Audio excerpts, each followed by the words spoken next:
பக்தர்களுக்கு என் அன்பு வணக்கங்கள். ஓம் சாய்ராம். என் அன்பு குழந்தையே, எவன் ஒருவன் என்னுடைய திருவடிகளில் சரணடைகிறானோ அவனுடைய அத்தனை எண்ணங்களையும் நான் ஈடேற்றுவேன்.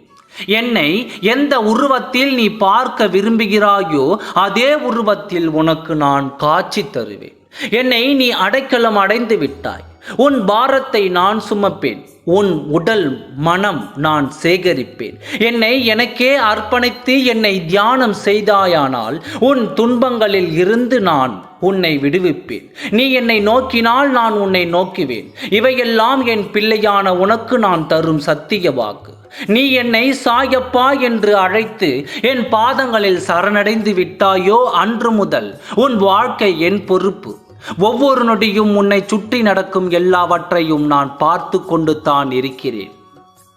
உறவினர்கள் நண்பர்கள் என உன்னை சூழ ஒரு கூட்டம் இருந்தாலும் உன் மனதை சரிவர புரிந்து கொள்ள யாருமே இல்லை என்று புலம்பிக் கொண்டிருக்கிறாய்.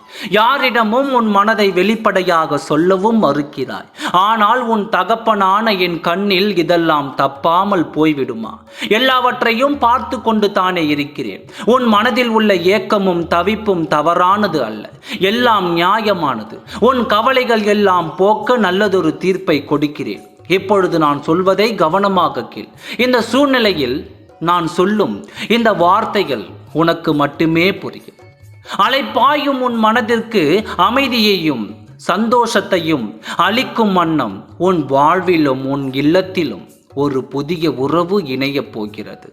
உன் உண்மையான அன்பிற்கு முழு தகுதியான உறவை நான் சேர்க்கப் போகிறேன். நீ தொலைத்த இன்பத்தையும் சந்தோஷத்தையும் அந்த உறவு கைகளில் ஏந்தி வரும். என் குழந்தையான நீ முழு மனதுடன் ஏற்றுக்கொள். சகல சௌபாக்கியங்களுடன் சீரும் சிறப்புமாக வாழப்போகும் நாட்கள் வெகு தொலைவில் இல்லை. உனக்கான காலங்கள் உன்னை நெருங்கிவிட்டது. உன் நீண்ட கால காத்திருப்புகள் ஒரு முடிவுக்கு வரப்போகிறது. உன் வாழ்வில் மகிழ்ச்சியான தருணங்கள் ஆரம்பமாக போகிறது. நீயே எதிர்பார்க்காத அளவிற்கு உன் வாழ்க்கை குதூகலமாக இருக்கும். எல்லாவற்றையும் மறந்து சந்தோஷமாக வாழப்போகிறாய். இனி சந்தோஷமாக இரு. நல்லதே நடக்கும். நான் இருக்கிறேன். ஓம் சாய்ராம். நன்றி, வணக்கம்.